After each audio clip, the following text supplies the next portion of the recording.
Greetings all, this is Dickie Adams from PocketNow.com, and today we're doing the unboxing of the Samsung Galaxy Tab 10.1 from Verizon with 4G, the LTE service.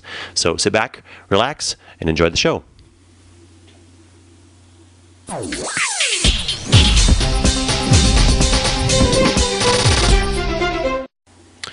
Now the Samsung Galaxy Tab 10.1 is a pretty well-known device in the world already, and this is just the Verizon iteration with 4G service built into the device. Let's go ahead and open up the box and take a look at what's inside. In here we have the 4G LTE SIM card, which we'll put in a minute. The actual device itself with a little overlay instructions on how to put that card in. And then under here we have the user manuals, the Samsung proprietary cable. It's got a dock connector. It looks like a 10-pin connector, almost like the Apple is. So the power charging sync cable is not standard USB. And then you've got the wall wart and the adapter for the wall wart for US plugs. So that's all there is in the box. Let's go ahead and strip the plastic off, get that SIM card in, and we'll boot it up for the first time. Had to make a quick backdrop change because couldn't actually see the device against the black background except for this the silver coated rim around the outside. Here we've got the main device. We've got a 2 megapixel front facing camera right here. Up at the top, on this top end, is the headphone jack and the SIM card slot, which I've already placed in there. On this side over here, we've got the one of the speaker holes. On the bottom, we have the microphone hole and the dock connector slash charging slash syncing port here. Moving around to this side, we have the other speaker hole, power button, volume rocker. And then moving to the back, we have the 3 megapixel camera with flash. And then the back of the device is covered in kind of a gunmetal gray sort of brushed look. It's a little difficult to see here. See if I can get a little more light on it and give you a little more. You can see it there, here across this effect, the brushed gunmetal feel and look.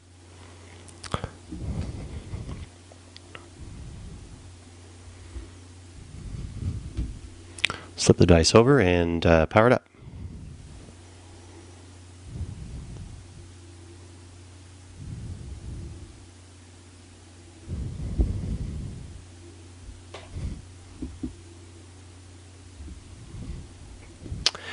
Now it is powered by a dual-core Tegra 1 gigahertz processor. It's got a 7,000 milliamp hour battery, and it is supposed to be able to do 720p recording. It's got 4G LTE with 3G EVDO Rev A radio as well. You can do Wi-Fi with all the standard specs, and Bluetooth is 2.1, pretty typical there. The screen itself is 10.1 inches. It's a 1280 by 800 WXGA screen. That's a TFT display. You can see here we are. Please waiting while your tablet is being prepared. Zoom in here a little bit. You can see the soft buttons appearing down here in this corner. The clock over here. It's taking a good amount of time to actually activate right now.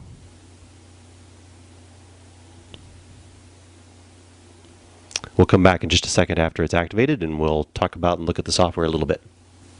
So after a reboot, with the SIM card finally activated itself, and we ended up here at the welcome screen. And it'll allow us to sign in with all the settings. And we can see the soft keyboard here, which we'll come back to in the more in-depth review later on.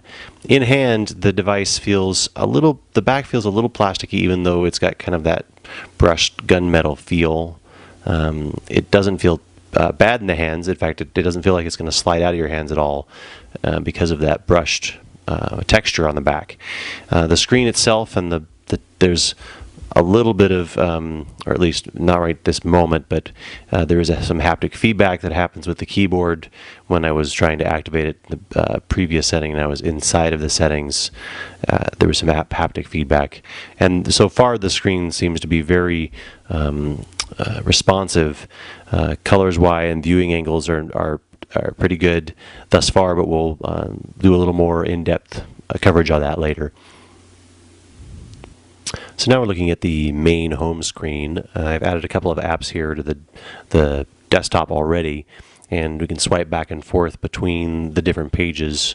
We can drop in apps like you expect. Up here is your apps button, and brings up all the apps that are on the system, and the My Apps are the ones that are installed. Tap the clock to get access to settings. Tap the plus to add widgets. And then down here is your back button, your home button, and this is kind of a quick My App switcher. We'll go into more depth later on. And then when you're in an app that can actually handle looking at other menu items, then another button will appear down here below for actual menu button.